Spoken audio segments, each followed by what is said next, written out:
ایک حدیث مشکات میں موجود ہے، اس کو آپ نے دل پہ لکھ لینا ہے چونکہ معاملہ دل کا ہے۔ نبی پاک صلی اللہ تعالی علیہ وسلم نے فرمایا جس طرح بارش میں پڑے لوہے کو زنگ لگ جاتا ہے اس طرح دل کو زنگ لگ جاتا ہے۔ تو کہتا ہے میں بور ہو رہا ہوں پتہ نہیں کیا ہے اور زنگ لگ گیا دل کو۔ تو کہتا ہے جناب میں پتہ نہیں سارا کچھ ہے پر دل پریشان ہو بھئی اس کو زنگ لگ گیا ہے۔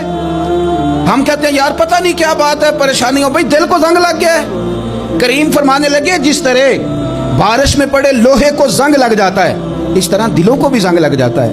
حضور دل کو زنگ لگ جائے تو کیا کریں؟ تو حضور فرمانے لگے ایک موت کو یاد کرو اور ایک قرآن پاک کی تلاوت کیا کرو، قرآن تمہیں زنگ سے شفا دے دے گا۔ حضرت مولا علی شیر خدا نے فرمایا تھا قرآن پاک کبھی پرانا نہیں ہوگا، جب بھی پڑھو گے نیا مزہ ہی آئے گا، نیا سرور ہی آئے گا، نئی کیف۔ بڑے بڑے کٹر کافر قرآن پاک سنتے تھے نا۔ ایک دن عتبہ کہنے لگا ابو جہل سے اور دیگر لوگوں سے کہ بڑی ہو گئی لڑائی، بڑی ہو گئی بحث، اس طرح کرتا ہوں میں جا کے نہ تو محمد ابن عبداللہ صلی اللہ میں جا کے بات کرتا ہوں حضور سے۔ عتبہ آ گیا کہنے لگا میں مذاکرات کرتا ہوں۔ سب نے کہا چل تو سیانا آدمی ہے سمجھدار ہے چلا جا۔ جا کے نہ تو وہی باتیں جو وہ ہمیشہ کرتے تھے۔ نبی کریم علیہ السلام سے کہنے لگا ہم سارے آپس میں ہیں، برادری ہے، قبیلہ ہے، ایک شہر ہے، پھر بھی لڑائیاں شروع ہو گئی ہیں۔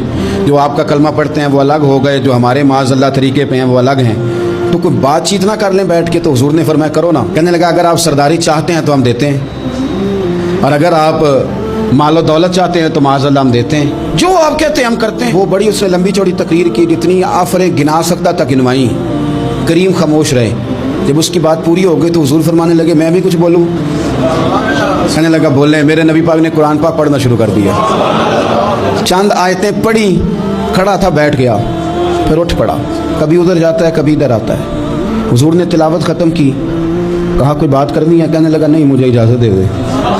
واپس گیا، جب گیا نا تو ابو جہل دور سے دیکھ کے کہنے لگا جو گیا تھا وہ تو عتبہ تھا اور یہ جو آ رہا ہے یہ کوئی اور ہے۔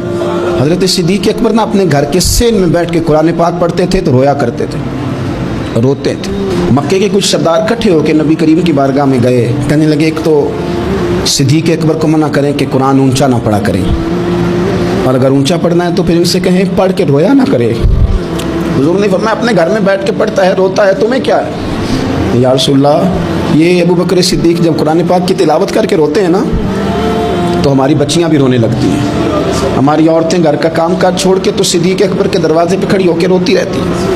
حضور ان سے کہیں کہ قرآن سے جو شغف ہے ان کا، کہاں گئے مسلمان جو قرآن پڑھنے والے؟ میں کس طرح یہ بات بیان کروں کہ کچھ لوگوں نے رمضان میں بھی قرآن پاک ایک بھی ختم نہیں کیا، رمضان شریف میں بھی ایک قرآن پاک کی توفیق نہیں ہوئی، لے گیا سارا کچھ ہماری خوش گپیاں۔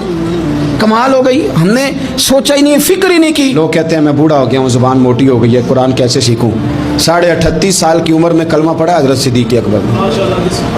کچھ صحابہ ان سے بھی عمر میں زیادہ تھے تو بڑی عمر میں دین سیکھا کہ چھوٹی عمر میں سیکھا؟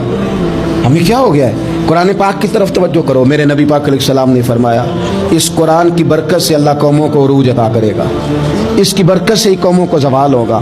حضرت عائشہ صدیقہ کہتی ہیں حضور رات کو نماز کی نیت باندھتے تھے تو ایک ہی آیت پڑھتے تھے ساری رات، ایک ہی آیت پڑھتے رہتے تھے، روتے رہتے تھے، اور جب حضور روتے تھے تو جس طرح ہنڈیا ابلے تو آواز آتی ہے اس طرح حضور کے سینے سے آواز آتی تھی۔ جبیر بن مطعم کہتے ہیں میں بدر کے قیدیوں کے بارے میں بات کرنے آیا حضور سے، تو نبی پاک مغرب کی جماعت کرا رہے تھے۔